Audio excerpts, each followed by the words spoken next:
Hello नमस्कार दोस्तों, dream path academy के इस ऑनलाइन प्लेटफॉर्म पर आपका स्वागत है। मैं मंजीत चौहान आपको पढ़ाऊंगा इंग्लिश, और एसएससी और बैंक दोनों के लिए मैं आपको इंग्लिश पढ़ाऊंगा। तो उससे रिलेटेड आज हमारी पहली क्लास है, जिसमें मैं आपको बताऊंगा कि एसएससी किस तरह से एग्जाम में टॉपिक्स पूछती है, उसका सिलेबस क्या है, और बैंक में उसका सिलेबस क्या रहता है। देखो, मैं आपको बेसिक बात बता दूं, मैं जो यहाँ पर सिलेबस लिखूंगा वो किसी भी एग्जाम के लिए सफिशियंट है। एसएससी को टारगेट करो चाहे आप बैंक को टारगेट करो, उसके लिए बहुत ज्यादा सफिशियंट सिलेबस है। वो पूरा का पूरा सिलेबस वही आता है। क्वेश्चन पूछने का तरीका अलग हो सकता है, लेकिन टॉपिक्स नहीं। ग्रामर वही रहेगी, वोकेबलरी वही रहेगी, वो पूछने का तरीका चेंज करता है बैंक के अंदर। बाकी एसएससी का सेम सिलेबस होता है। तो हम सबसे पहले आज यही जानेंगे कि एसएससी में पहली क्लास जो है इंट्रोडक्शन क्लास है, कि एसएससी में इंग्लिश का जो पोर्शन होता है वो किस तरीके से पूछा जाता है, कौन कौन से टॉपिक्स आते हैं। तो हम पहली क्लास आज शुरुआत कर रहे हैं।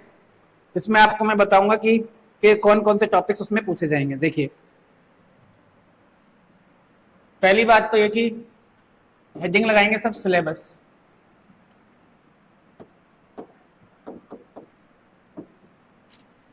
सिलेबस, अगर मैं सिलेबस की बात करूं तो देखो, ये 3 सेक्शन में पूछा जाएगा आपसे।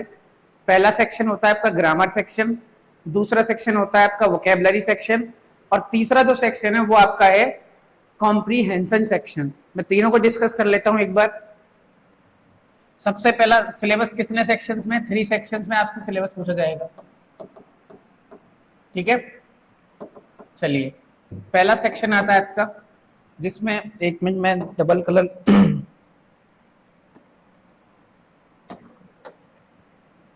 पहला आता है इसमें ग्रामर सेक्शन।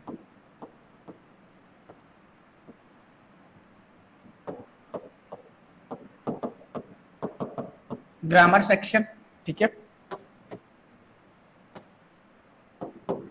अगर मैं ग्रामर सेक्शन की बात करूं तो ग्रामर सेक्शन में भी 2 सेक्शन बटे हुए हैं। पहला जो इसका सेक्शन है वो आपसे पूछा जाएगा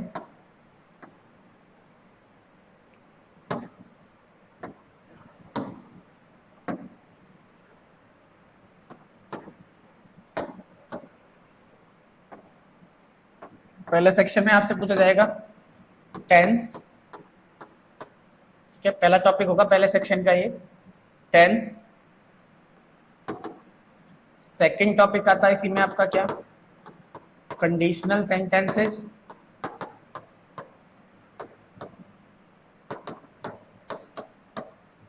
थर्ड टॉपिक आएगा इसी में आपका मॉडल ऑक्सिलरीज।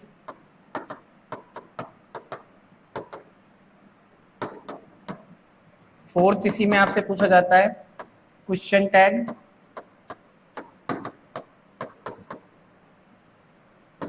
फिफ्थ आएगा आपका इसी में वॉइसेज। वॉइसेज को आप जानते हैं, आपने बचपन में पढ़ा हुआ 10th क्लास तक, एक्टिव वॉइस और पैसिव वॉइस। एक्टिव वॉइस एक होता है इसमें, पैसिव वॉइस। ठीक है, 6 इसी में आता है आपका, तो पहला सेक्शन ये, ठीक है ना। इसको अभी अब हम यहाँ से रब कर लेते हैं। 6 आता है इसमें आपका नरेशन। नरेशन में आप जानते हैं डायरेक्ट स्पीच और इनडायरेक्ट स्पीच। डायरेक्ट स्पीच और इनडायरेक्ट स्पीच आपके 2 स्पीच होते हैं। तो डायरेक्ट स्पीच होगा एक तो, और एक होगा आपका इनडायरेक्ट स्पीच। क्लियर है? तो आपका जो ग्रामर सेक्शन है उसमें पहला पॉइंट है, ये 6 टॉपिक एक साथ आपको पढ़ाए जाएंगे, जिसमें जब सबसे ज्यादा इंपॉर्टेंट है वो है आपका टेंस। क्योंकि टेंस अगर आपने सीख लिया तो आपके 6 के 6 पार्ट्स ऑफ स्पीच बहुत इजीली समझ में आएंगे। अब कई लोग क्या करते हैं, पहले कुछ और पढ़ा दिया, पहले मॉडल ऑक्सिलरी पढ़ा दी, पहले क्वेश्चन टैग पढ़ा दिया। ऐसा नहीं हो सकता है, कईयों की अलग अलग अप्रोच होती है। मैं पिछले 9 साल से आपको इंग्लिश पढ़ा रहा हूँ। मेरी जो अप्रोच है वो ये है, पहले कि आपको टेंस पढ़ाया जाए, उसी सीक्वेंस में सारी चीजों को पढ़ाया जाए, ताकि आपको एक एक चीज अच्छे से समझ में आए। देखो, हम जब पढ़ेंगे इंग्लिश तो आपको बहुत मजे आने वाले हैं इंग्लिश को पढ़ने में। क्योंकि जो आज तक लोगों ने इसकी इतना डिफिकल्टी बनाया हुआ है कि पता नहीं क्या है इंग्लिश, क्या है इंग्लिश, ऐसा बिल्कुल नहीं है। बहुत इजी वे में, बहुत अच्छे तरीके से हम पढ़ेंगे। चाहे एसएससी ने एग्जाम पैटर्न चेंज किया हो, जैसे इस बार मैं देख रहा हूँ कि एग्जाम पैटर्न थोड़ा सा चेंज किया है। पहले पार्ट्स ऑफ स्पीच वो ऐसे नहीं पूछता था डायरेक्ट, पहले ग्रामेटिकली पूछता था, अभी डायरेक्ट आपसे पार्ट्स ऑफ स्पीच पूछ लेगा, किसका पार्ट्स ऑफ स्पीच क्या है, ये कौन सा है वगैरह, वो मैं सब इसमें ऐड कर दूंगा। ठीक है, चलिए देखिए। तो आपके एक बार आप इसको नोट कर लीजिए कि ग्रामर का जो सेक्शन है उसमें फर्स्ट तो ये होंगे 6 टॉपिक्स, एक बार नोट कीजिए। Very good. चलिए दूसरा, जो ग्रामर का दूसरा सेक्शन है उसमें आपसे पूछा जाता है क्या, पार्ट्स ऑफ स्पीच। क्या पूछा जाएगा, ग्रामर का ही सेक्शन है ये, parts of speech. Parts of speech, देखो पार्ट्स ऑफ स्पीच हमारे सामने क्या होते हैं, 8 होते हैं। कितने होते हैं पार्ट्स ऑफ स्पीच, 8। ये 8 के 8 टॉपिक। पहले क्या करता था कि एग्जामिनेशन में एसएससी ऐसे पूछता था कि भाई इन पार्ट्स ऑफ स्पीच से क्या एरर्स आ सकती है, क्या इंप्रूवमेंट्स हो सकते हैं, लेकिन अभी उसने थोड़ा सा चेंज किया है। एरर हालांकि अभी भी पूछ रहा है, इंप्रूवमेंट्स भी पूछ रहा है, लेकिन इस बार आपको सेंटेंस देके सेंटेंस में अंडरलाइन कर रहा है कुछ वर्ड्स को, और फिर पूछ रहा है इसका पार्ट्स ऑफ स्पीच क्या होगा। तो देखिए पार्ट्स ऑफ स्पीच कितने होते हैं हमारे, 8 होते हैं। कौन कौन से, इन सबको हम डिटेल में पढ़ेंगे। पहला हो गया आपका नाउन, दूसरा हो गया आपका प्रोनाउन, तीसरा आपसे पूछेगा ये एडजेक्टिव, फोर्थ है आपका वर्ब, फिफ्थ है आपका एडवर्ब, सिक्स है आपका कंजंक्शन, 7 नंबर जो टॉपिक आपसे पूछेगा इसमें वो है प्रपोजिशन, और 8 नंबर जो इसमें आपसे पूछा जाएगा वो है आपका प्रपोजिशन के अलावा इंटरजेक्शन। जब मैं आपको इनका बेसिक पढ़ाऊंगा तो आपको बहुत अच्छे से डिटेल में बताऊंगा भी कि किस टॉपिक में क्या होता है, नाउन क्या होता है, प्रोनाउन क्या होता है, एडजेक्टिव क्या होता है, verb, adverb, conjunction, propositions, interjections, ये क्या होते हैं, इनको मैं बहुत डिटेल से डिस्कस करेंगे हम इनको। जितना आपसे बताया जाएगा, जितना आपको बताया जाए, जैसे जैसे मैं आपके सामने लिखता जा रहा हूँ वैसे वैसे आप नोट करते रहिएगा। आप देखना at the end of the class, जब भी आपका कोर्स कंप्लीट होगा या जो भी टॉपिक कंप्लीट होगा, उसके बाद आप किसी भी, मैं कह रहा हूँ किसी भी बुक से, किसी भी नोट से आप अपने क्वेश्चन करें, आपके क्वेश्चन जरूर होंगे। तो हम ये 8 पार्ट्स ऑफ स्पीच पढ़ेंगे, जिसमें noun, pronoun, adjective, verb, adverb, conjunction, preposition, interjections ये आएंगे आपके। ठीक है, अब हम बात कर लेते हैं कि चलो ये तो हो गया हमारा ग्रामर पोर्शन। अब ग्रामर पोर्शन में क्या होता है, ये जो पार्ट्स ऑफ स्पीच है ये 8 हैं, लेकिन इसके अलावा 2 टॉपिक और हमको पढ़ने होते हैं एक्स्ट्रा में। वो हो गया एक तो आपका आर्टिकल पढ़ना होगा आपको, और एक पढ़ना होगा आपको, एक तो पढ़ना होगा आपको आर्टिकल, ठीक है, और एक पढ़ना होगा आपको इसी में क्या, सब्जेक्ट वर्ब एग्रीमेंट। क्या पढ़ना होगा, subject verb agreement, subject verb agreement. ये 2 टॉपिक हम इसमें अलग से पढ़ेंगे। डिटर्मिनर नाम का कोई टॉपिक होता नहीं है, मैं आपको एडजेक्टिव में ही सारी चीजें पढ़ा दूंगा। एक बार नोट कीजिए, ये ग्रामर सेक्शन में पूरा आपका।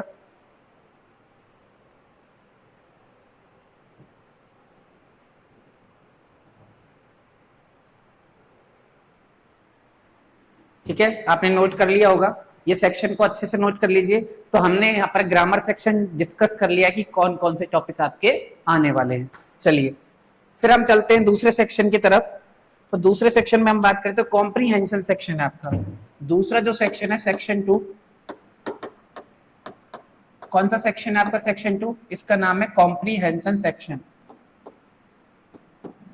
कॉम्प्रीहेंशन सेक्शन बहुत डिटेल में समझना है आपको, है ना। अभी तो मैं आपको टॉपिक्स लिखवा रहा हूँ बस खाली कि सिलेबस क्या है। कॉम्प्रीहेंशन सेक्शन क्या है, देखो कॉम्प्रीहेंशन सेक्शन में 3 टॉपिक आपसे पूछे जाते हैं। पहला आता है इसमें अनसीन पैसेजेस। अनसीन पैसेज या सीन भी हो सकते हैं, वो अखबार वगैरह से, न्यूज़पेपर वगैरह से उठा लिए तो पैसेज होते हैं। अनसीन पैसेज या सीन पैसेज मान लीजिए। अगर आप न्यूज़पेपर पढ़ते हैं तो जो बैंक वाले हैं भाई बहुत अच्छे से सुने आप, the Hindu, the times of India के आर्टिकल्स जरूर पढ़ें। मैं आर्टिकल्स भी आपको पढ़ाऊंगा, जो भी आर्टिकल्स छपते हैं या फिर उसके एडिटोरियल सेक्शन है उससे भी क्वेश्चन आपको एज इट इज पैराग्राफ उठा के पूछ लेता है, क्योंकि आपको भी पता है 95% बच्चे न्यूज़पेपर इंग्लिश का नहीं पढ़ते हैं, इसीलिए एग्जामिनर को बड़ा आसानी से मिल जाता है कि पैसेज कहां से उठाना है, न्यूज़पेपर से उठाना है। और किससे उठाना है, वो भी टफ लैंग्वेज उठानी तो द हिंदू से उठा लेगा या फिर द टाइम्स ऑफ इंडिया से उठा लेगा, वहां से एज इट इज मैं आपको प्रूफ दे सकता हूं कि एज इट इज बिल्कुल ऐसे के ऐसे आपको पूरा का पूरा पैसेज उठा के उन्होंने एग्जाम में पूछा हुआ है। या फिर कोई भी, जैसे मान लो 4 दिन पहले कोई आपने आर्टिकल पढ़ा, आपने कोई भी एडिटोरियल पढ़ा, एडिटोरियल से उठा के डायरेक्ट क्वेश्चन पूछे हुए हैं। देखिए, तो अनसीन या सीन पैसेज हो गया। अब आप इतना तो जानते हैं कि भाई पैसेज होगा इस तरीके से, मान लेते हैं हम 8-10 लाइन का आपको पैसेज देगा, 8-10 लाइन का ऐसे पैसेज दे दिया, ठीक है। अब इसी पैसेज से आपसे क्वेश्चन पूछेगा, क्वेश्चन नंबर 1 2 3 4 5। ये तो क्या करते हैं, ये तो एसएससी में पूछता है कि 5 क्वेश्चन पूछ लिए। बैंक में हो सकता है कि 10 क्वेश्चन पूछ ले पैसेज से ही, 6 7 8 9 और 10 हो सकता है 10 क्वेश्चन किससे पूछ ले आपसे, बैंक में पूछ लेगा वो आपसे, ठीक है। अब क्या होता है कि देखो एसएससी में क्या होता है, पैसेज ज्यादा टफ नहीं होता, आसानी से आप कर सकते हो। लेकिन एसएससी में भी पैसेज टफ नहीं होता, लेकिन पैसेज के ऊपर उसकी थीम पूछना, 2-3 क्वेश्चन, 2 क्वेश्चन आपको ऐसे टफ देगा, जैसे पूछ लेगा पैसेज की थीम क्या है, या फिर पूछ लेगा पैसेज कहना क्या चाहता है, नरेटर जो है वो किसको डिस्क्राइब कर रहा है यहाँ पर। तो ये 2 क्वेश्चंस हो गए। या फिर आपसे एक जो इंपॉर्टेंट क्वेश्चन पूछ लेगा, सिनो पूछ लेगा किसी का, किसी वर्ड का पैसेज के अंदर से सिनोनिम पूछ लेगा, हो सकता है एंटोनिम पूछ लेगा, हो सकता है उस वर्ड का वर्ड मीनिंग पूछ लेगा। तो जो आपको दिक्कत आएगी ना, देखो नॉर्मल पैसेज कोई भी कर सकता है, अगर उसकी लिसनिंग पावर अच्छी है, रीडिंग पावर अच्छी है, या फिर उसको इंग्लिश समझ में आती है, नॉर्मल पैसेज पढ़ के उसके आंसर कर सकता है। लेकिन कभी कभार थीम से रिलेटेड क्वेश्चन, उसकी टोन से रिलेटेड क्वेश्चन, पैसेज की टोन क्या है, इन क्वेश्चंस में आपको फंसाएगा। घबराना नहीं है, मैं पूरा बहुत डिटेल से बताऊंगा किसकी टोन कैसी होती है, कौन से पैसेज को कैसे बोलते हैं, उसकी थीम क्या है, ये हम पूरा डिटेल में डिस्कस करेंगे। तो आपका पहला जो सेक्शन पूछेगा कॉम्प्रिहेंशन सेक्शन में, उसमें कौन सा है, अनसीन पैसेज है आपका। एक बार नोट कीजिए इसको।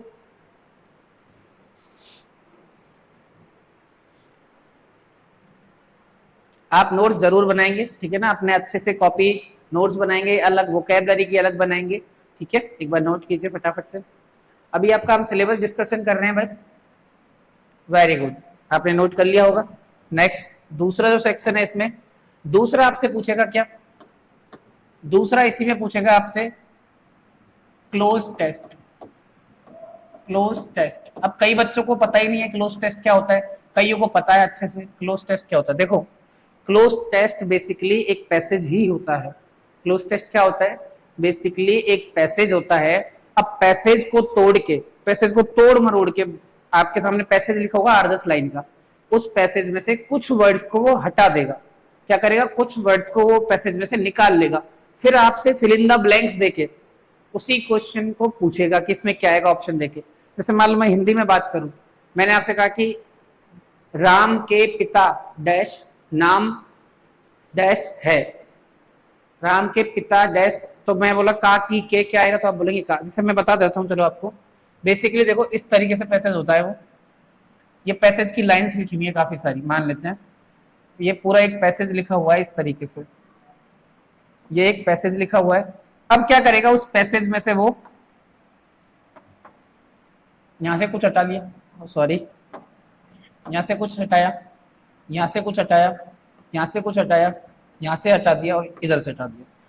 बैंक में थोड़ा बड़ा होता है तो 10 क्वेश्चन पूछ लेते हैं, एसएससी में कितने 5, जैसे बोलेगा 1, यहाँ बोलेगा 2 नंबर, यहाँ फिल इन द ब्लैंक्स में 3, यहाँ 4 और इधर 5, ऐसे आपको 5 ब्लैंक देके पूछेगा। होगा ये पूरा पैसेज ही, लेकिन इसमें से कुछ क्वेश्चन, कुछ चीजों को हटाएगा, पैसेज में से कुछ चीजों को रिमूव करेगा और फिर वापस फिल इन द ब्लैंक्स देके आपसे भरवाएगा। 5 क्वेश्चन देगा, फिर देगा पहला option, A option, B option, C option, D option, 4 option देगा। फिर दूसरे के भी ऐसे ही ए बी सी डी, फिर तीसरे क्वेश्चन के लिए बोलेगा कि बताइए कौन सा फिल करें इसमें, A B C D. Option में यहाँ कुछ भी हो सकता है, मैं बस आपको तरीका बता रहा हूँ, ए बी सी डी। फिर तो आपसे पूछ लिया ए बी सी डी, ठीक है ना। इस तरीके से आपको क्या देगा, 5 ऑप्शन देगा, 5 क्वेश्चन 5 ऑप्शन उसके, इस तरीके से देगा आपसे। बैंक में ई ऑप्शन भी दे देते हैं, ज्यादा ऑप्शन बड़ा हो तो पैसेज, ठीक है। अब इसको समझो, अभी भी आपको मेरे को पता है समझ में नहीं आया। देखो जो ओजेडी लिखा है ना यहाँ पर, ओजेडी, ये इस ओजेडी का मतलब क्या होता है? इस ओजेडी का मतलब होता है सिस्टेमेटिकली रिमूव्ड वर्ड्स। क्या बोलते हैं इसको? Systematically removed words. Systematically removed words यानी किसी पैसेज में से एक सिस्टम के थ्रू वर्ड्स को रिमूव किया जाएगा और आपसे क्वेश्चन में क्या किया जाएगा, उनको पूछा जाएगा कि क्या फिल करना चाहिए। क्लियर? एक बार नोट कीजिए इसको, फिर मैं आपको इसका तरीका बताता हूं एक बार और। वेरी गुड, नोट कीजिए कि दूसरा आपका था क्लोज टेस्ट। वेरी गुड, ये लो बोर्ड के सामने से हट जाता हूं मैं। गुड, आपने नोट कर लिया होगा। अब मैं थोड़ा सा और एलोबरेट कर देता हूँ, हिंदी के थ्रू मैं इसको एलोबरेट करके बताता हूँ आपको। देखो, अगर मैं आपसे कह रहा हूं, मैं किसी के ऊपर एक पैसे लिख रहा हूं, मैंने राम के ऊपर एक पैसे लिखा, राम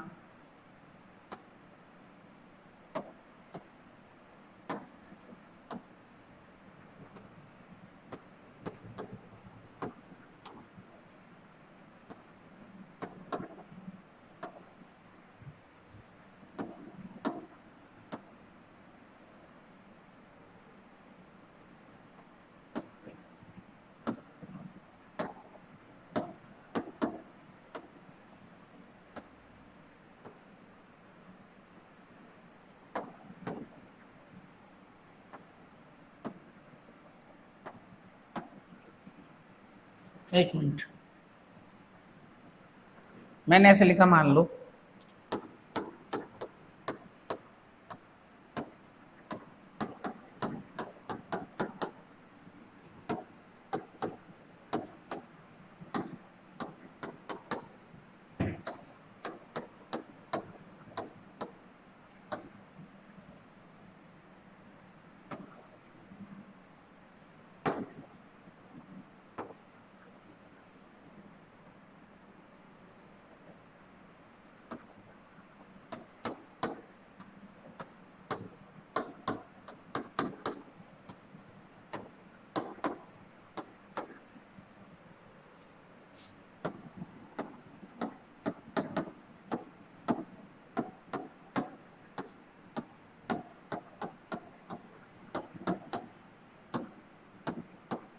चलो, मैंने एक छोटा सा आपको 2 लाइन का ही पैसेज लिखा है, 2 लाइन की मैंने राम सोहन की कहानी लिखी है। अब आपको क्या करना है, अब आपको बेसिकली मान लेते हैं बहुत बड़ा पैसेज था, मैंने ये थोड़ी सी 2 लाइन लिखी और मैंने यहाँ पे हटा के 1, यहाँ 2, यहाँ पर 3, यहाँ पर 4 और यहाँ पर मैंने 5 और ये 6 मान लेते हैं। मैंने यहाँ पर 6 क्वेश्चन पूछे आपसे। ये बेसिकली एक पैसेज है सोहन के ऊपर और मैंने सोहन के ऊपर आपसे 6 क्वेश्चंस पूछे हैं, ठीक है ना। अब आपको एक पैसेज दिया गया है इस तरीके से पूरा लिख के दिया है, ठीक है ना। अब पहला क्वेश्चन क्या, अगर आपने हिंदी में इसको पढ़ा तो आपको आंसर करने में बहुत ईजी होगा, क्योंकि हिंदी आपको आती है, हिंदी हमारी मातृभाषा है और ये आपको बिल्कुल बहुत अच्छे से आती है। इसीलिए आप देखना, इसी क्लोज टेस्ट का आंसर चुटकियों में निकाल देंगे, देखना हिंदी में होगा तो, लेकिन वहां पर हिंदी नहीं आएगी, वहां इंग्लिश आएगी। मैं आपको बस क्लोज टेस्ट को समझा रहा हूँ कि क्लोज टेस्ट होता क्या है, आता कैसे। अब आपको मैंने पहला क्वेश्चन दिया कि बताओ फिल इन द ब्लैंक्स में ए ऑप्शन।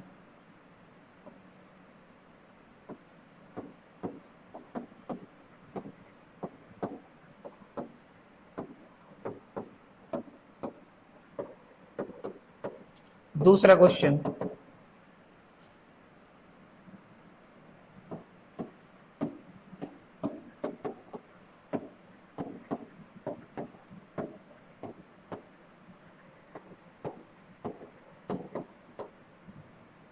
तीसरा,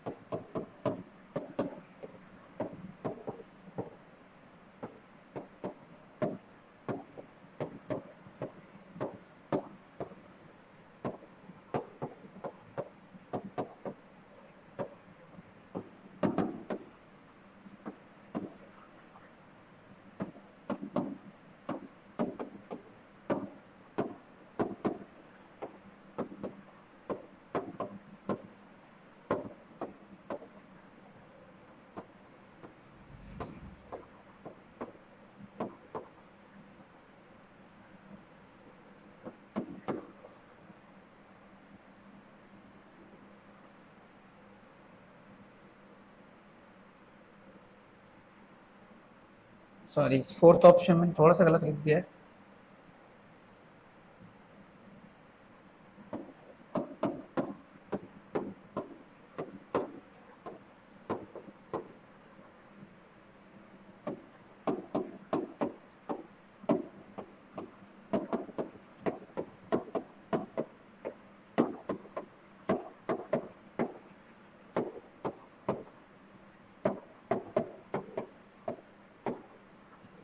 और 6 नंबर क्वेश्चन में इधर लिख देता हूँ।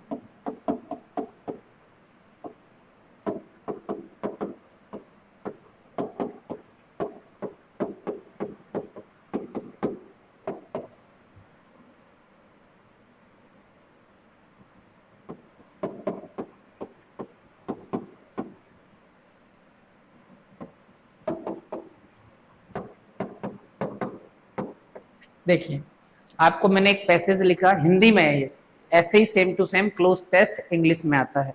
ठीक है, हिंदी में आपको पैसेज लिखा है कि हिंदी में जो पैसेज लिखा है आप इसको ढंग से देखिए। सोहन डैश पिता नाम है, उसकी माता डैश नाम है, वह एक अच्छा डैश है। सेम ऐसे ही पैसेज थोड़ा बड़ा होगा, ये हिंदी में आपको इजीली समझ में आ रहा है, तो आप क्लोज टेस्ट समझ गए होंगे कि पहले ऑप्शन में आपसे भरवा रहा है कि क्या है, बताओ। राम डैश पिता, राम की पिता नहीं होगा, राम के पिता हो सकता है, राम का पिता या राम को पिता, ये का को दोनों गलत है। Correct answer B. Same English में आपसे ऐसे एक पैसेज पूछेगा जिसके फिल इन द ब्लैंक्स आपको भरने हैं। दूसरा क्वेश्चन देखिए, राम के पिता। अब बताओ, का की के को तो ये आपको पता है का आएगा यहाँ पर, ये सारे गलत है ऑप्शन। ठीक है ना, यहाँ पूछा नाम, तो सरिता हो सकता है राम के पिता का नाम, नहीं। लक्ष्मी नहीं। मोहन, हाँ मोहन हो सकता है, मोहिनी नहीं। उसकी माता का आना चाहिए, की आना चाहिए, आप कहेंगे सर का आना चाहिए, और माता का नाम लड़की है तो औरत की तरह होगा, तो क्या होगा, लक्ष्मी। ये सोहन मोहन वगैरह नहीं होंगे। ऐसे ही सेम, वह एक अच्छा डैश, सोहन के लिए लिखा है वह एक अच्छा क्या है, लड़का है। तो विधवा है क्या वो, नहीं। औरत है, नहीं। लड़की है, नहीं। तो आप इस बात को समझ चुके हैं कि क्लोज टेस्ट भी सेम, जैसे मैंने हिंदी में आपके सामने एक पैराग्राफ लिख के उसके क्वेश्चंस पूछे हैं, सेम टू सेम इंग्लिश में आपसे पैराग्राफ लिख के उनके वर्ड्स को कुछ को हटा के आपसे फिर से फिल करवाएगा। अरे बोलो हाँ या ना, क्या इतनी बातें आपको समझ में आती हैं? वेरी गुड, आप जीनियस हैं, यू नो, आप जीनियस हैं। लेकिन पता कब लगेगा, जब आप इन क्लासों को बहुत सादगी से, बहुत अच्छे से अपने नोट्स प्रॉपर बना के लेंगे, आपको एक एक चीज धीरे धीरे सारी समझ में आएगी। आज की इंट्रोडक्टरी क्लास है जिसमें मैं आपको सिलेबस डिस्कस करके दिखा रहा हूँ। ठीक है ना, आप इसको नोट कीजिए, ये क्लोज टेस्ट की तरह है, एक बार नोट कर लीजिए ये भी, ताकि आपको समझ में आए। वेरी गुड, चलो आपने नोट किया होगा इसको, देखें। नेक्स्ट आता है आपका क्लोज टेस्ट के बाद तीसरा जो सेक्शन है इसी में, कॉम्प्रीहेंशन में, उसको हम बोलते हैं, इसके नाम में बहुत सारे, जैसे इसको पैराजंबल सेंटेंसेज, क्या बोला जाता है, पैराजंबल सेंटेंसेज। इसी का दूसरा नाम कई लोग इसे PQRS के नाम से भी जानते हैं, इसे ही ABCD ऑप्शन के हिसाब से नाम से जानते हैं, इसे ही आपको क्या नाम से जानते हैं, इसे जानते हैं हम सेंटेंस रीअरेंजमेंट, सेंटेंस रीअरेंजमेंट।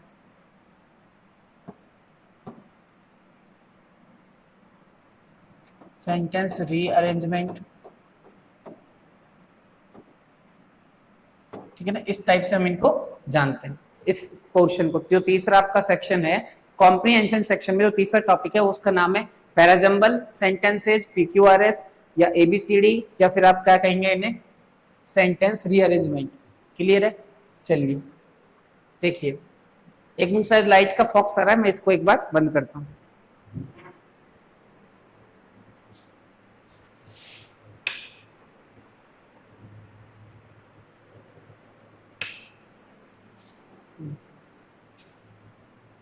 अब शायद आपको बिल्कुल क्लियर दिख रहा होगा।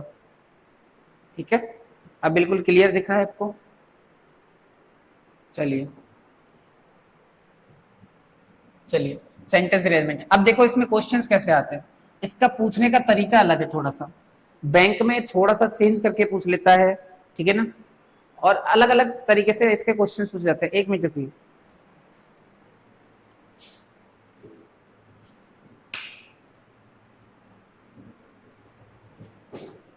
चलिए देखिए, टाइप 1, टाइप 1 कैसे पूछेगा आपसे? देखो बिल्कुल सिंपल तरीका क्या है, आपको मान लेते हैं मैंने आपको ऑप्शन दिया P, फिर Q, R, S, ऐसे आपको चार। अब आपने इसमें एक स्टेटमेंट लिख दी, P में एक स्टेटमेंट लिखी मिलेगी आपको, स्टेटमेंट। Q में भी एक और स्टेटमेंट लिखी मिलेगी, R में भी एक स्टेटमेंट लिखी मिलेगी आपको, ठीक है। ऐसे ही S में पूरी एक स्टेटमेंट लिखी मिलेगी। ये नॉर्मल स्टेटमेंट्स होती हैं। अब इनको वो अरेंज कराएगा कि उनका ऑर्डर क्या है, ऑप्शन दे देगा आपको यहाँ पे। जैसे पहला option P Q R S होगा क्या, क्यू पी आर एस होगा क्या, आर पी क्यू एस होगा क्या, या फिर एस पी क्यू आर होगा क्या। आपको इनको अरेंज करना है। क्या करना है? इनको अरेंज। तो पहला टाइप आपसे पूछेगा, बिल्कुल जस्ट अरेंज करवाएगा कि पहले स्टेटमेंट कौन सी आएगी, दूसरी कौन सी आएगी। इनको ऑप्शन से भी हम कर सकते हैं, ठीक है। टाइप 1 हो गया ये। टाइप 2, टाइप 2 में कैसे पूछेगा? आपको लिखा, जैसे आपको लिखा 1 लिखेगा, या फिर इसी को क्या लिख देता है वो, S1 भी लिख सकता है, S1 या 1। और फिर यहाँ पर एक स्टेटमेंट लिखेगा, जो फिर लिखेगा P Q R S, और लास्ट में लिखेगा 6, या हो सकता है S6 लिख दे, या तो लिखेगा 6 या फिर क्या लिखेगा S6। क्लियर? या तो 6 लिखेगा या S6 लिखेगा। देखिए यहां पर स्टेटमेंट्स होती है। अब क्या होगा, जो S1 दिया है ना आपको, S1 जो लिखा हुआ है, S1 में वो लिखेगा एक फिक्स्ड स्टेटमेंट, यानी हमको इसको छेड़ना ही नहीं है, हमें ना इसे अरेंज करना है ना हमें इसे छेड़ना है। ये आपको इंट्रोडक्टरी स्टेटमेंट दे दी गई है, यानी वो आपको बता देगा कि पहली स्टेटमेंट तो यही है, फिक्स है वो, तो आपको अरेंज बाद वाली को करना है। यहाँ पर कोई स्टेटमेंट देगा, इसको अरेंज करना है, स्टेटमेंट। दूसरे में PQ में भी स्टेटमेंट देगा, R में भी आपको एक स्टेटमेंट दे दी, S में भी आपको कोई स्टेटमेंट दे दिए, और जो यहाँ पे 6 नंबर लिखा है, 6 भी कौन सी होगी? ये एंडिंग स्टेटमेंट होती है, यानी ये भी कैसी होती है? फिक्स्ड स्टेटमेंट होती है, फिक्स्ड स्टेटमेंट। लेकिन ये भी कैसी है? आपको इसको भी छेड़ना नहीं है, यानी आपको पहली स्टेटमेंट उसने खुद नहीं बता दी है कि कौन सी होगी, और अंतिम यानी लास्ट वाली भी स्टेटमेंट क्या होगी, ये भी इसने खुद नहीं बता दी है। अब आपको अरेंज किसको करना है? बस बीच वाली को अरेंज करना है, PQRS को। वही सेम ऑप्शन इसमें देगा, PQRS पहले में किसमें क्या आएगा, लेकिन आपको ध्यान रखना है S1 और S6। S1 फर्स्ट स्टेटमेंट होती है, S6 लास्ट स्टेटमेंट होती है। आपको पहला दे देगा, फिर PQRS देगा, फिर 6 दे देगा। इसका मतलब इनको अरेंज करके लास्ट वाली बता दी कि ये है, और पहली वाली बता दी कि ये वाली है, और उसमें आपको फिर चेंज करवाएगा। टाइप 2 इस टाइप से आएगा, एक बार नोट कीजिए। वेरी गुड, नोट कीजिए फटाफट से, स्क्रीनशॉट ले लेना आप ताकि आप नोट कर पाए। नेक्स्ट, अब कभी कभार उसका मन थोड़ा और भारी हुआ तो वो आपको टाइप 3 पूछ लेगा। टाइप 3 में क्या देगा? देखो टाइप 3 में मान लो आपको लिख देगा S1, फिर इसके नीचे लिखेगा S6, फिर लिखेगा P। हो सकता है PQRS की जगह ABCD लिख दे, ठीक है ना, उससे कोई फर्क नहीं पड़ता। S, अब जो S1 दिया ये कौन सी स्टेटमेंट है उसकी? Fixed statement. S6 दिया, ये भी कौन सी स्टेटमेंट है? Fixed statement. अब जो P दिया है, P ऐसे पूछेगा, Q दिया है, चाहे R दिया हो चाहे S दिया हो, इनमें क्या लिखेगा? स्टेटमेंट्स लिखेगा, स्टेटमेंट। इसमें भी क्या लिखेगा? एक स्टेटमेंट लिखेगा, इसमें भी स्टेटमेंट लिखेगा, और इसमें भी एक स्टेटमेंट लिखेगा। क्लियर है क्या? आपको क्या देगा? S1 और S6 ऊपर ही लिख के दे देगा सबसे पहले, तो इसमें घबराने की जरूरत नहीं है। S1 मैंने आपको पहले जैसे बताया, S1 फर्स्ट स्टेटमेंट है और S6 लास्ट स्टेटमेंट है, लेकिन आपको कंफ्यूज करने को दोनों को एक साथ लिखेगा, तो कंफ्यूज नहीं होना है। हमको मान लेना है कि पहली स्टेटमेंट ये है, फिर आप इन चारों को अरेंज करेंगे, उसके बाद लास्ट स्टेटमेंट ये है, लेकिन उसका तरीका ये है कि इस तरीके से भी वो दे सकता है। क्या इतनी बात आपके समझ में आती है, नहीं आती है? बताइए मुझे, क्या इतनी बातें आपको समझ आती हैं? बोलो हाँ, वेरी गुड। चलिए नोट कीजिए, फिर मैं टाइप 4 बताऊंगा इसका। Very good. चलो देखो, टाइप 4। टाइप 4 इसमें क्या पूछेगा, PQRS से भी आपसे पूछेगा टाइप 4। टाइप 4 बैंक वालों के लिए है। बैंक में ज्यादातर ऐसे ही क्वेश्चन पूछता है, प्री में नहीं तो मेंस में तो जरूर पूछता है। आपको क्या लिखेगा, ए या बी, ABCD से लिख के दे रहा हूं मैं, ABCD। अब यहां पे क्या लिखेगा, यहाँ पे सब में स्टेटमेंट लिख दिया उसने, स्टेटमेंट। ई भी दे देता है, बैंक में क्या है, एक एक्स्ट्रा देता है ई। यहाँ पे भी लिख दिया स्टेटमेंट।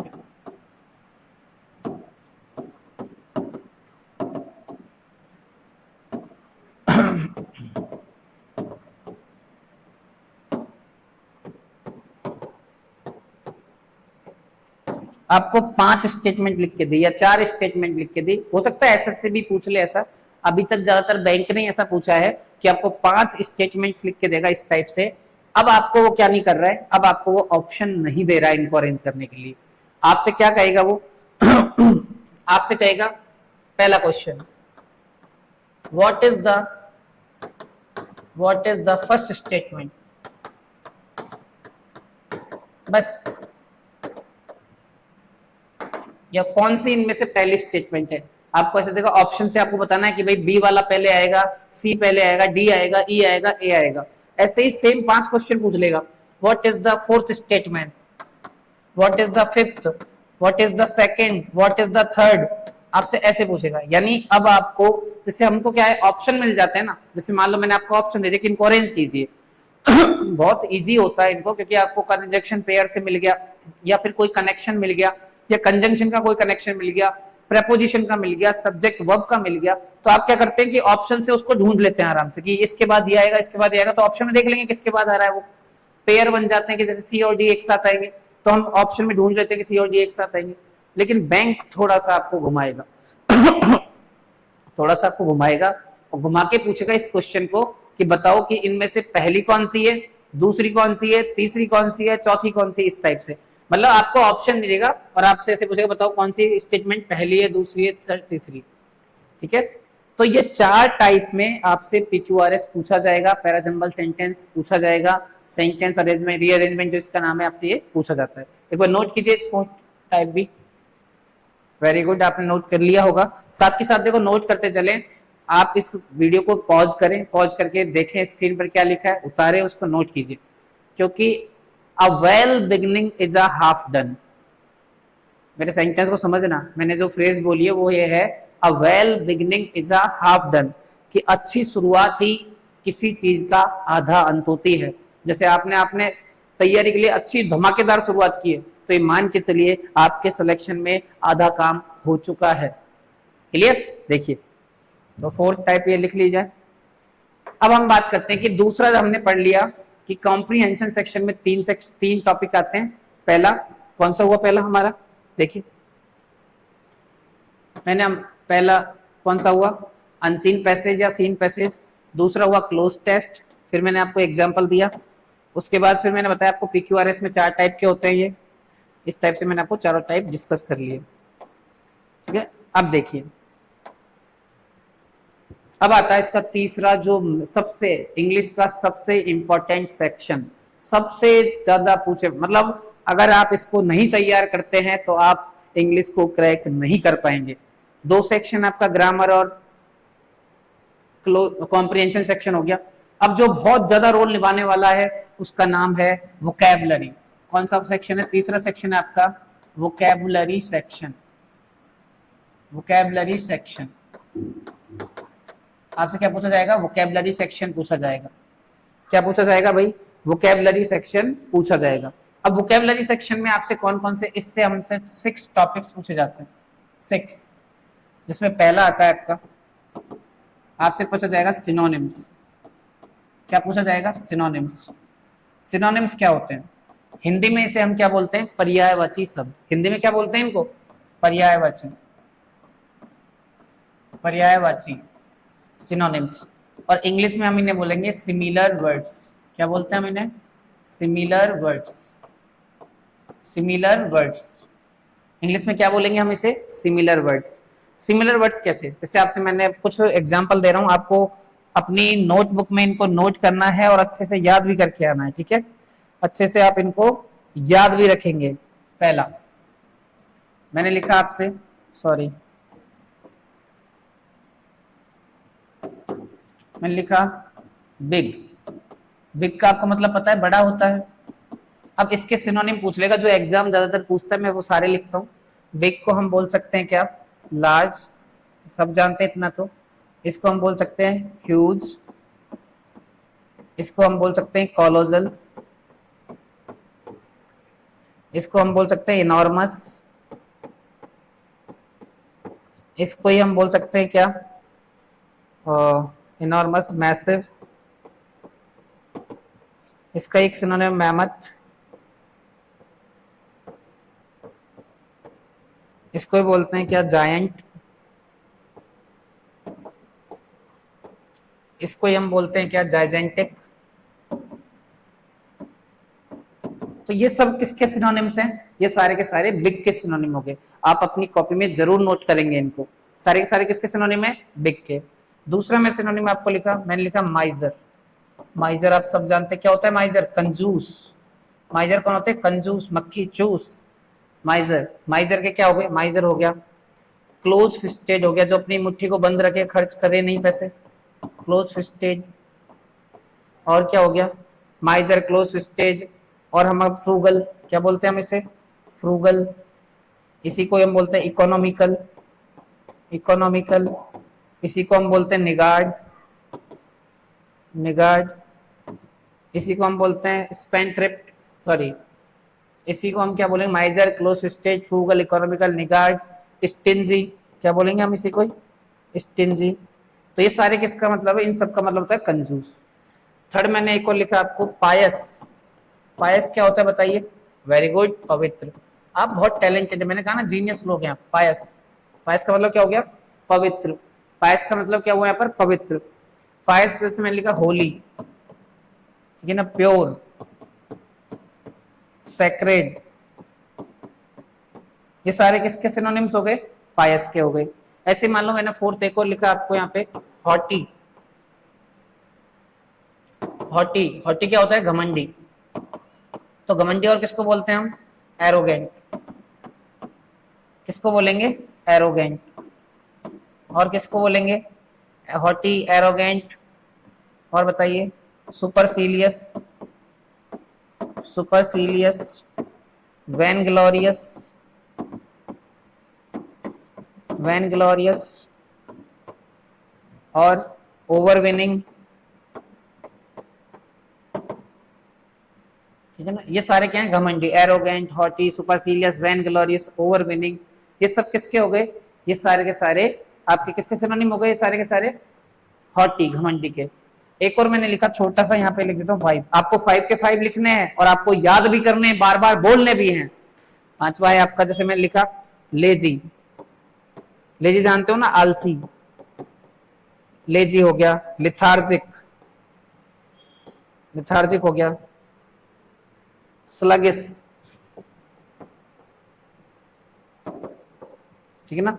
Lazy, lethargic, sluggish. और क्या बोलेंगे इसको? काउच पोटैटो बोलते हैं कि इडियम होती है इसमें, काउच पोटैटो को।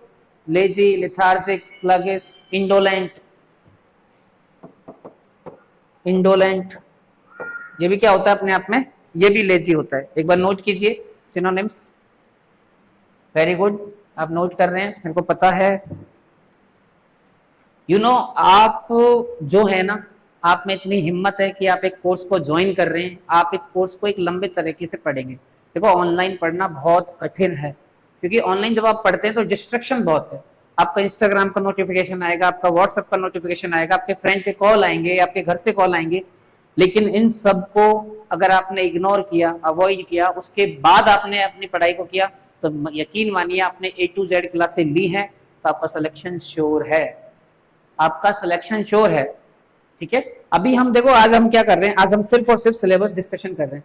सिलेबस डिस्कशन इसलिए जरूरी है क्योंकि आपको पढ़ना क्या है ये पता होना चाहिए। आजकल क्या होता है कि बच्चे बस कोर्स खरीद लो, कोर्स खरीद लो, 200 में है, 300 में है, 500 में, 1000 में। नहीं भाई, कोर्स खरीदने का मतलब ये नहीं है कि आपने 1000 सोच के कोर्स खरीद लिया, 2000 सोच के कोर्स खरीद लिया। ठीक है, कोर्स खरीदने का मतलब उसको पढ़ना है, उसको एक एक क्लास अटेंड करनी है।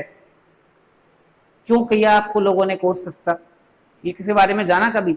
नहीं ना, क्योंकि उनको पता है कि बच्चे कम पैसे देख के कोर्स खरीद लेंगे, फिर कभी देखेंगे ही नहीं, फिर दोबारा खरीद लेंगे, हम वैलिडिटी लगा देंगे, वैलिडिटी के बाद आप कोर्स खरीदेंगे ही नहीं। तो आपको क्या करना है, आपने अगर शिद्दत से पढ़ना है, आपने पैसे दिए तो आप पूरा पहले सिलेबस जानो, हमें क्या पढ़ना है क्या नहीं पढ़ना है ये जानो, जैसे टीचर बताता जा रहा है वैसे काम कीजिए।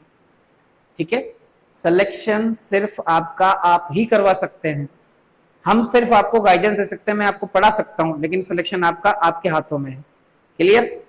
तो एक पन्ने पे लिखना, पहले दिन आप अपनी नोटबुक पे लिखेंगे yes I will do it, ठीक है ना, मैं इसे कर दूंगा। आप डेली बोलेंगे हाँ मेरा सिलेक्शन होगा, हाँ मेरा सिलेक्शन होगा। आज से आपका स्लोगन होना चाहिए हाँ मेरा सिलेक्शन होगा, मैं इस बार जो भी एग्जाम में बैठूंगा मैं सिलेक्शन लेके रहूंगा। क्लियर? चाहे कितनी भी वैकेंसी है, चाहे 2000 वैकेंसी है, चाहे 3000 वैकेंसी है, आपका सिलेक्शन जरूर होगा। आप अपने मन में, अपने दिमाग में इस चीज को सेट कर लें। ठीक है, एक बार नोट कीजिए। चलो, ये सिनोनिम्स है, मैं कल आपसे इनके क्वेश्चंस पूछ लूंगा। ठीक है, तो पहला जो वोकैबुलरी का सेक्शन है उसमें आ गया आपका सिनोनिम्स। दूसरे की ओर चलते हैं हम। देखिए, दूसरा जो पोर्शन आपसे पूछा जाएगा, इसमें दूसरा पोर्शन आपसे पूछा जाएगा, वेट अ मिनट, पेन अच्छा सा लेंगे हम, जिंदगी में कलर ही कलर भरने हैं हमें। दूसरा जो इसमें आपसे पूछा जाता है वो आपसे पूछे जाते हैं एंटोनिम्स। क्या पूछा जाते हैं? एंटोनिम्स। एंटोनिम्स विलोम शब्द, क्या बोलते हैं इसको हिंदी में? विलोम शब्द, या इन्हीं को इंग्लिश में बोला जाता है अपोजिट वर्ड्स। क्या बोला जाता है? Opposite words. Opposite words. अब अपोजिट वर्ड्स आपने बचपन में खूब पढ़े, आपने ये पढ़ा है। देखो मैं आपको बताता हूँ, बहुत सिंपल से बताता हूँ। मैंने आपको बोला बिग, तो आपको पता है बिग का मतलब क्या होता है? बड़ा। तो आपने तुरंत इसका बता दिया होगा क्या होगा? स्मॉल। मैं आपको बस लिख के बता रहा हूँ, सिंपल इसलिए बता रहा हूँ ताकि आपको पता रहे कि एंटोनिम है क्या। फिर हम अच्छे एंटोनिम्स जो एग्जाम पॉइंट ऑफ व्यू से बहुत ज्यादा जरूरी है उन सब पे डिस्कस करेंगे। बिग बड़ा हो गया, स्मॉल का मतलब क्या हो गया? छोटा हो गया, या अपोजिट हो गया इसके। आपने लिखा पायस, मतलब आपने लिखा सैक्रेड। सैक्रेड, सैक्रेड का मतलब क्या होता है? पवित्र।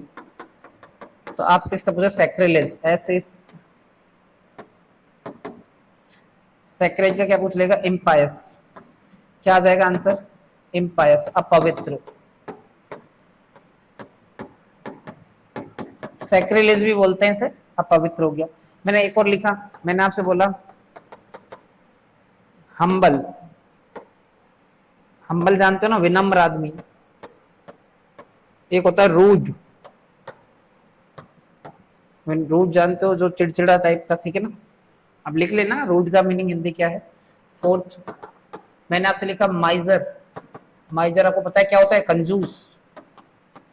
और एक होता है आप इसे बोलते हैं जो पैसा ज्यादा खर्च करता है, एक्स्ट्रा वेगेंट। एक्स्ट्रा वेगेंट, या इसी को बोलते हैं लेविश। लेविश, फिजूल खर्च करने वाला। कौन सा होता है ये? फिजूल खर्च करने वाला। ठीक है ना, माइजर बोल दो, चाहे उसे कंजूस क्या होता है? माइजर, चाहे आप इसको इकोनॉमिकल भी बोल दो। इकोनॉमिकल होता है जो सोच समझ के पैसा खर्च करे, और एक होता है फिजूल खर्च करने वाला। ठीक है, फिफ्थ आपको मैंने एक और मान लो, एक और लिखा, बिल्कुल छोटे छोटे से एंटोनिम्स लिख रहा हूं ताकि आप इनको जाने। जैसे मान लो मैंने लिखा डीप। डीप होता है गहरा। मैंने इसका पूछा आपसे तो आपने क्या लिखा? सुपरफिशियल। या ऐसे मान लो इसका क्या होगा बताओ? डीप हटाओ, ऊपर ऊपर का होता है डीप का, ये तो सिंपल हो जाएगा। मैं एक और सिंपल लिखता हूं, मैंने लिखा इंटेलिजेंट। इंटेलिजेंट इतना जानते हैं आप। देखो आपको मैं अभी जो बता रहा हूँ, इंटेलिजेंट मेहनती, डिलीजेंट भी बोलते हैं इसको। इंटेलिजेंट तो जानते हो, तो इसका क्या होगा? इंटेलिजेंट तो होशियार होता है, मेहनती क्या? होशियार। तो एक होता है होशियार, और एक क्या होगा इसका एंटोनिम? डल। इसका एंटोनिम क्या हो जाएगा? डल। तो ये इसका एंटोनिम हो गए। मैंने आपको 4-5 सिनोनिम, 5 एंटोनिम लिखवाए हैं, बिल्कुल इजी इजी से। आप इनको लिखिए, आप इनको नोट कीजिए। अभी हम सिर्फ और सिर्फ सिलेबस डिस्कशन कर रहे हैं।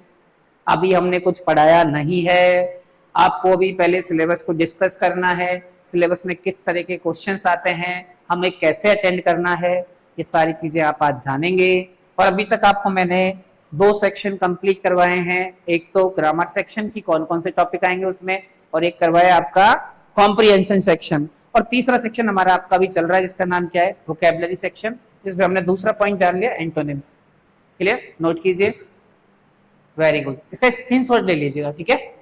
वेरी गुड वेरी गुड, आप बहुत प्यारे बच्चे हैं, बताएं आप उन प्यारे बच्चों में से हैं जिन्होंने एक कोर्स को परचेज किया है। हिम्मत दिखाई है कि हाँ हम पढ़ेंगे, हम घर बैठ के पढ़ेंगे, ऑनलाइन पढ़ेंगे, हमको पढ़ना है।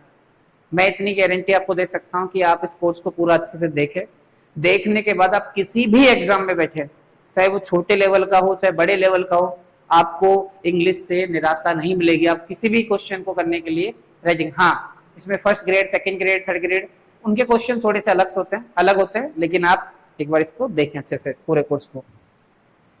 एंटोनिम्स हो गए हमारे, अब हम चलते हैं किसकी और, थर्ड सेक्शन जिसका नाम है, तीसरा आता है इसी में, one word substitution. One word substitution, TUTION है, ठीक है ना। अगर किसी भी आपको दिक्कत हो तो आप कमेंट कर सकते हैं, और आप कोई भी डाउट पूछना हो तो आप पूछ सकते हैं। अभी तो वैसे हम वन वर्ड सब्स्टिट्यूशन की बात करें। थर्ड जो वोकैबुलरी का सेक्शन है, ये होता क्या है देखो, अनेकार्थी शब्द सुने आपने, अनेकार्थी शब्द का एक शब्द में उत्तर दो, इसका मतलब है एक शब्द, वन वर्ड ना, एक शब्द में उत्तर, बहुत सारे वर्ड्स का, यानी एक शब्द में उत्तर देते हैं। जैसे मैंने कहा कि जिसके माँ बाप नहीं होते उसको क्या बोलते हैं, अनाथ बोलते हैं, ठीक है ना। जिसके माँ बाप नहीं होते उसको क्या बोलते हैं, अनाथ बोलते हैं। जो हार्ट का डॉक्टर होता है उसे क्या बोलते हैं, कार्डियोलॉजिस्ट बोलते हैं, ठीक है ना। ऐसे ही बहुत सारे स्किन का डॉक्टर उसे डर्माटोलॉजिस्ट बोलते हैं। ऐसे ही वन वर्ड होते हैं, यानी आपको एक पूरी की पूरी स्टेटमेंट दी जाएगी, उसके बाद आपसे पूछा जाएगा इसको क्या कहेंगे, जो ज्यादा बोलता है उसको क्या कहते हैं, जो कम बोलता है उसको क्या कहते हैं। तो आपको एक स्टेटमेंट दी जाएगी, उसमें 4 ऑप्शन दिए जाएंगे, फिर आपसे पूछेगा इसका वन वर्ड क्या होगा। मैं कुछ वन वर्ड आपको लिख के बता रहा हूँ, बताएंगे आप, इनको याद भी करेंगे, लिखेंगे भी साथ साथ। पहला मैंने पूछा, one who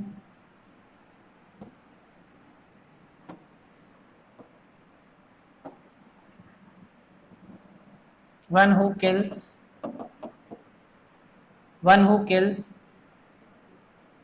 a king, one who kills a king or queen, एक ऐसा आदमी या एक ऐसा पर्सन जो किसको मार दे, राजा या रानी की हत्या कर दे। क्या कर दे, राजा या रानी की हत्या कर दे, उसे हम क्या कहते हैं, उस सिचुएशन को हम क्या कहेंगे, उसको बोलेंगे हम रेजिसाइड। क्या कहते हैं, रेजिसाइड। अब देखो इस साइड का मतलब भी क्या होता है, हत्या, इस साइड का मतलब भी होता है किलिंग, इसी का मतलब होता है मर्डर। तो जब भी किसी की हत्या वगैरह की बात होगी, मर्डर की बात होगी, तो हम इसका यूज करेंगे साइड का। साइड अपने आप में क्या है, एक रूट वर्ड है जो आपको बताएगा। मैंने दूसरा लिखा, one who kills his wife, एक ऐसा आदमी जो अपनी पत्नी को उड़ा दे, अपनी पत्नी की हत्या कर दे। ऐसा आपको करना नहीं है भाई, उसको हम क्या कहेंगे, उसको हम कहेंगे यूजोरिसाइड। यूजोरिसाइड क्या कहेंगे, यूजोरिसाइड। देखो साइड का मतलब क्या है, हत्या कर देना, तो साइड इसमें एक रूट वर्ड की तरह काम कर रहा है, ठीक है। तीसरा अगर हम जाने, तीसरा मैंने लिखा, one who kills her husband. भाई आप जब अगर वाइफ को उड़ाओगे तो आजकल तो नीले ड्रम में वाइफ भी आपको उड़ा देगी।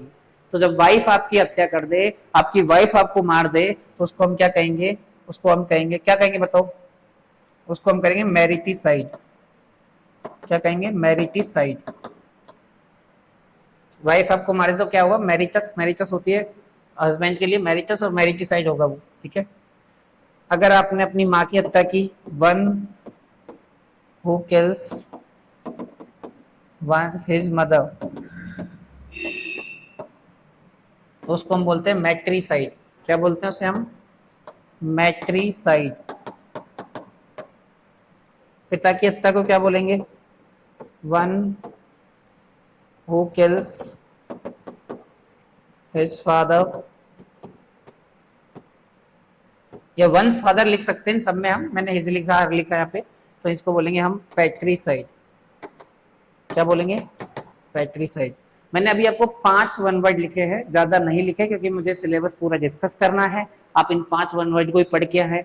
और ऐसा क्यों लिखा मैंने 5 लिखे हैं? क्योंकि साइड से बने हुए 5 वर्ड्स बहुत बार एग्जाम में पूछे हैं। ठीक है, तो एक बार आप इनको पढ़े। तो मैंने सिर्फ बताने के लिए बताया आपको कि वन वर्ड होते क्या हैं, वन वर्ड क्या होते हैं, किस तरीके से पूछेगा। आपको एक स्टेटमेंट देगा, बताइए one who kills a king और क्वीन, तो आपको आंसर क्या करना है, ऑप्शन में देख के रेजिसाइड। ठीक है, इस तरीके से मैंने 5 आप पढ़ के आएंगे इनको। वेरी गुड, बहुत अच्छे बच्चे हैं आप, नोट कीजिए इसको, शाबाश। चलें आगे, देखिए तीसरा पॉइंट हमने डिस्कस कर लिया। फोर्थ आता है आपका इसी में वोकैबुलरी में, जिसको हम कहते हैं फ्रेजल वर्ब्स। क्या आती हैं? फोर्थ आपका, सॉरी फ्रेजल वर्ब्स नहीं, फोर्थ में मैं आपको डाल देता हूँ इसमें idioms, idioms and phrases, idioms and phrases. इनको आप जानते हैं लोकोक्ति एंड और मुहावरे, सॉरी फ्रेजेस को लोकोक्ति, मुहावरे और लोकोक्ति। क्या बोलते हैं इनको? मुहावरे और लोकोक्ति, मुहावरे और लोकोक्ति, मुहावरे और लोकोक्ति, मुहावरे और लोकोक्तियां। जैसे आप हिंदी में पढ़ते हैं मुहावरे और लोकोक्तियां, नाच न जाने आंगन टेढ़ा। तो नाच न जाने आंगन टेढ़ा का मतलब क्या होता है कि आपको कोई चीज आती नहीं है और आप आंगन को दोष दे रहे हो कि इसमें ही खराबी है, मेरे को पढ़ाना आता नहीं है, मैं कहता हूँ पढ़ा, ये सिस्टम ही खराब है, ये इस चल ही नहीं रहा है, तो ये क्या हो गया, नाच न जाने आंगन टेढ़ा। मैं कहूँ कि 9 2 11 हो जाना, इसका मतलब क्या है, 9 + 2 11 ही होते हैं? नहीं नहीं नहीं, 9 2 11 हो जाना मुहावरे का अर्थ है भाग जाना। तो सेम इडियम्स एंड फ्रेजेस आपसे इंग्लिश में पूछे जाएंगे। अब देखो इडियम्स एंड फ्रेजेस से रिलेटेड दिक्कत क्या है कि इडियम्स एंड फ्रेजेस जो होते हैं इनके 2 मीनिंग होते हैं। इडियम्स एंड फ्रेजेस के 2 मीनिंग होते हैं। एक तो होता है इसका लिटरल मीनिंग। कौन सा मीनिंग होता है? Literal meaning. लिटरल मीनिंग यानी शाब्दिक अर्थ। क्या बोलते हैं हम इसको?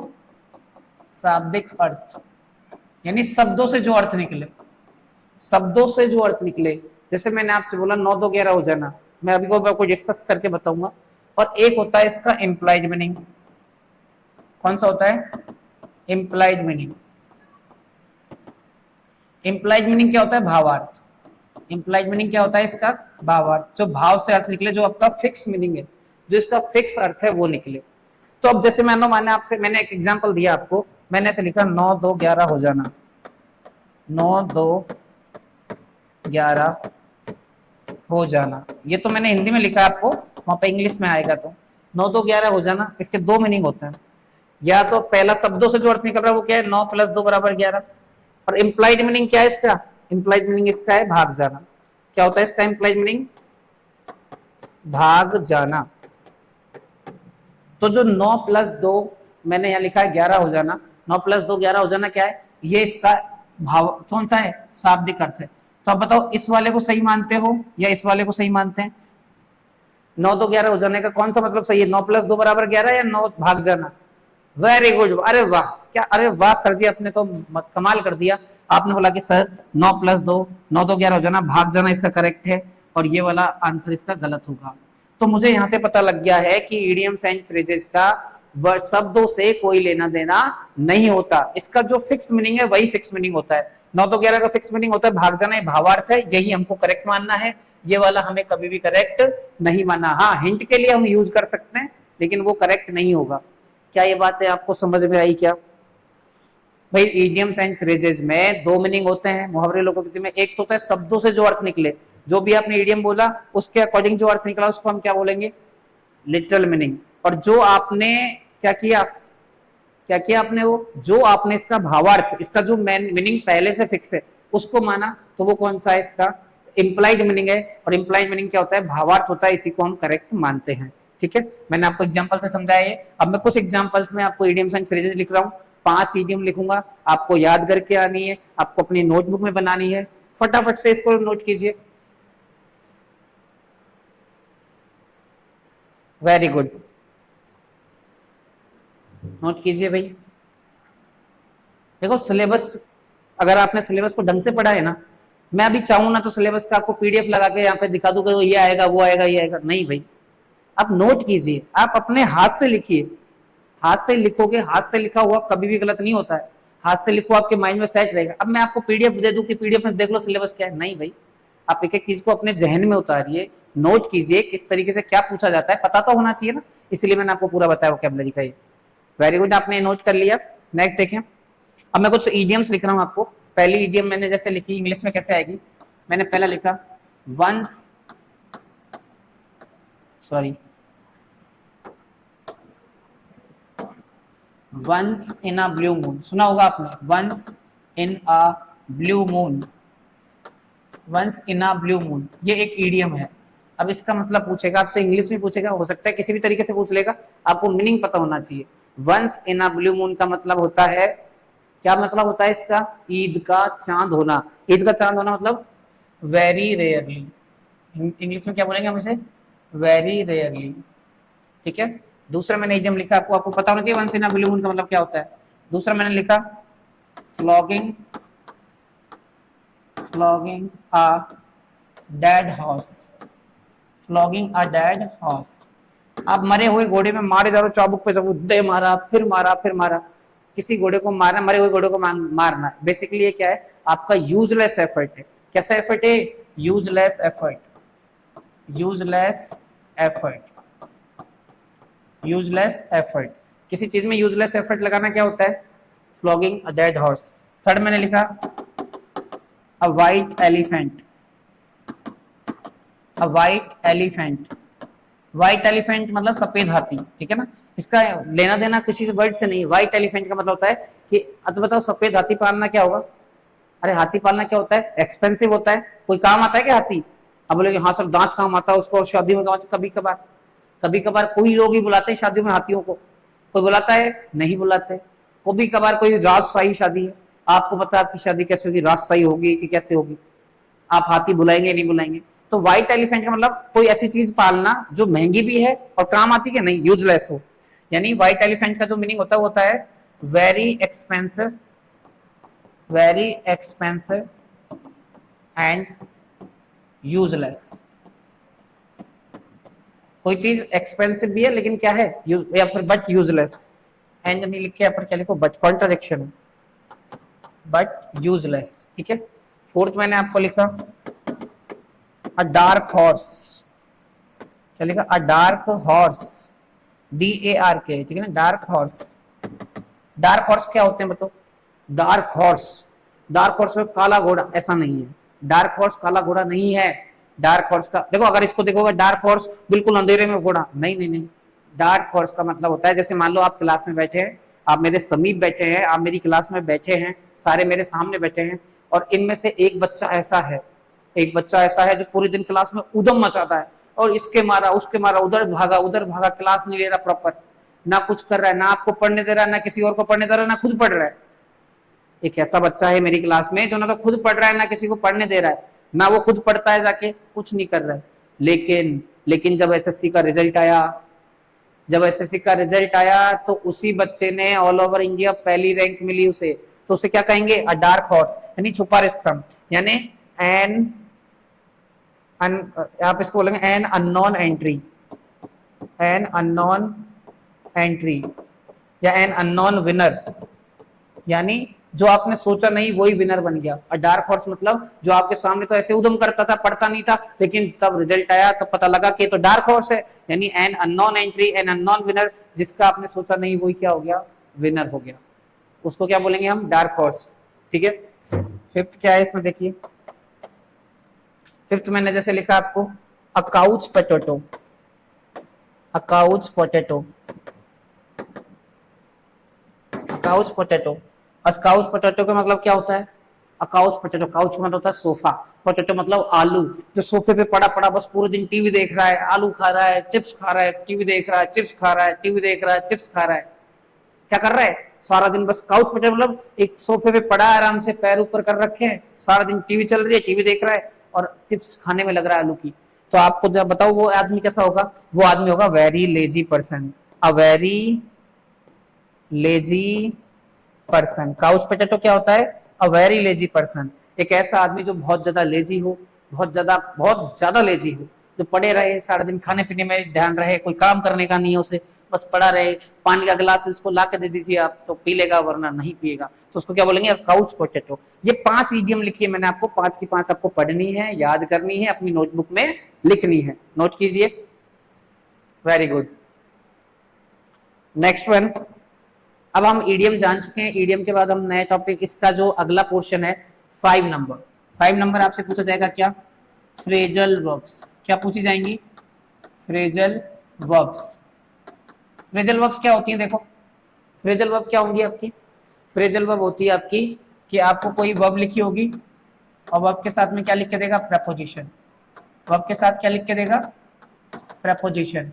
और वर्ब के साथ जो प्रपोजिशन लिख के देगा, वर्ब के साथ क्या लिख के देगा, प्रपोजिशन।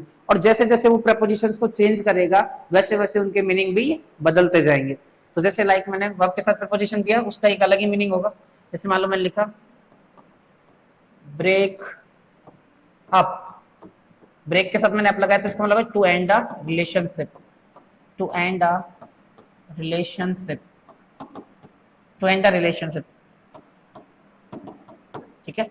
मैंने लिखा ब्रेक इनटू, ब्रेक इनटू, इसका मतलब क्या होता है, to enter by force, to enter by force. मैंने लिखा आपको तीसरा ब्रेक डाउन, ब्रेक डाउन, इसका मतलब तो होता है टू, कोई चीज बंद हो जाना। ब्रेक डाउन का मतलब to stop something, to stop functioning, function करना स्टॉप कर देना, टू स्टॉप फंक्शनिंग। या फिर आप इसको ये भी बोल सकते हो, इलेक्ट्रिसिटी जब ब्रेक डाउन होती है टू स्टॉप इलेक्ट्रिसिटी, या इलेक्ट्रिसिटी का कट हो जाना, इलेक्ट्रिसिटी कट हो जाना बोलते हैं ना, ब्रेक डाउन ले रखा है। ब्रेक डाउन का मतलब होता है कि, ब्रेक डाउन का मतलब क्या होता है, ब्रेक का, break into break down, break down मतलब किसी चीज का, जैसे कार चल रही है, चलते चलते अचानक से खराब हो गई तो क्या होगी, कार ब्रेक डाउन हो गई, ब्रोक डाउन हो गई, ठीक है ना। और इलेक्ट्रिसिटी कट जाना भी क्या होता है, टू कट द इलेक्ट्रिसिटी भी क्या होता है, ये भी होता है ब्रेक डाउन, ठीक है ना। और मैंने लिखा, जैसे मैंने लिखा call of, call of, call of का मतलब क्या होता है, कॉल ऑफ होता है टू कैंसल, टू कैंसल, रद्द कर देना, ठीक है ना। और मैंने लिखा और कुछ भी लिखो, जैसे ब्रेकआउट, मैंने लिखा 5th number breakout, break out.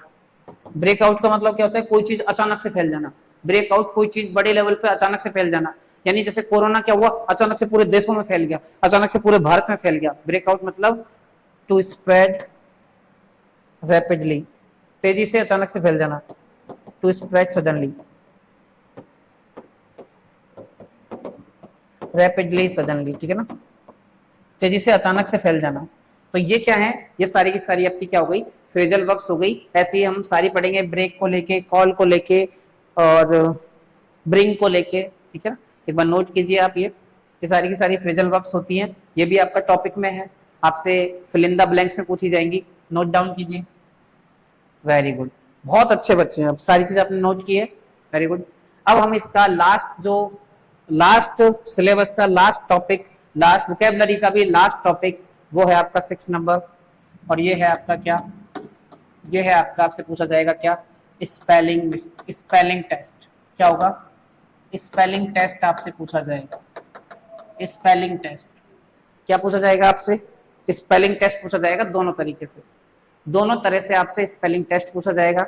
और कैसे पूछा जाएगा, स्पेलिंग टेस्ट में क्या पूछा जाएगा, पहला सेक्शन आपसे पूछा जाएगा कि करेक्टली वर्ड स्पेल्ड बताओ, करेक्टली स्पेल्ड वर्ड बताइए। क्या पूछेगा आपसे, करेक्टली स्पेल्ड वर्ड, यानी आपको 4 ऑप्शन देगा, मैं जैसे दे देता हूं, एक option A, B, C, D.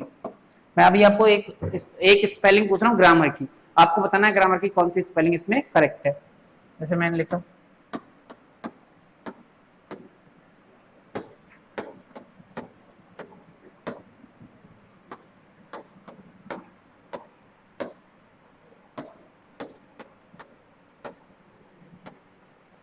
आपसे, मैंने पूछा बताओ which one is correct spelled, आपको इनमें से बताना है कौन सी करेक्ट स्पेलिंग है। ग्रामर की। वेरी गुड, 90% बच्चों का आंसर सही है। इसके करेक्ट आंसर होगा GRAMMAR।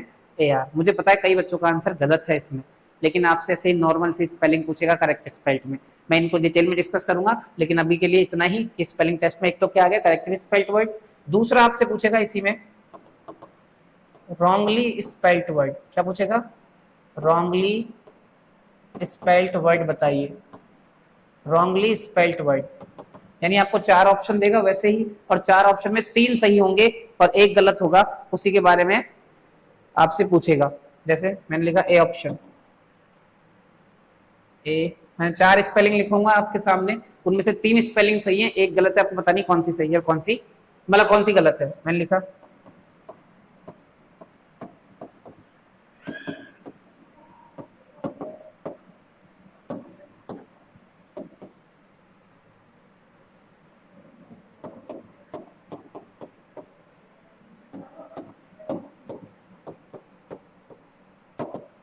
मैंने आपको 4 स्पेलिंग दिए और आपको बताना है इनमें से कौन सी स्पेलिंग गलत है। 3 सही है, 1 गलत है, बताइए फटाफट। बहुत अच्छे, वेरी गुड। आपने बताया सर रिप्लेस सही है, इंडल्स की स्पेलिंग भी सही है। रिप्लेस मतलब बदलना, इंडल्स मतलब इंक्लूड होना किसी में, रिपील उजागर कर देना, यानी आपके जो सत्य है उसको उजागर, रिपील REPEL, ये भी सही है। तो यानी सेपरेट की स्पेलिंग ये नहीं होती है, आपको पता भी नहीं है शायद। सेपरेट की स्पेलिंग ये नहीं होती है। सेपरेट की करेक्ट स्पेल क्या होती है? SEPARATE। सेपरेट की स्पेलिंग क्या होती है? SEPARATE। तो आज हमने आपसे पूरा सिलेबस डिस्कस कर लिया है कि सिलेबस में 3 सेक्शंस आएंगे। पहला हमारा ग्रामर सेक्शन है, दूसरा कॉम्प्रिहेंशन सेक्शन है, और तीसरा कौन सा है? Vocabulary section. हमने तीनों सेक्शन आपसे डिस्कस कर लिए हैं। ग्रामर सेक्शन में कौन कौन से पार्ट्स आएंगे वो डिस्कस कर लिया है, कॉम्प्रिहेंशन में क्या आएगा वो डिस्कस कर लिया है, और वोकैबुलरी में क्या आएगा वो भी हमने डिस्कस कर लिया है। तो जय हिंद, जय भारत। बने रहें, क्लास देखते रहें, एंजॉय करें, सारा चीज लिखें, रेगुलर पूरे नोट्स बनाएं। आपका सिलेक्शन इस बार जरूर होगा, लिखना है आपको। जय हिंद, जय भारत।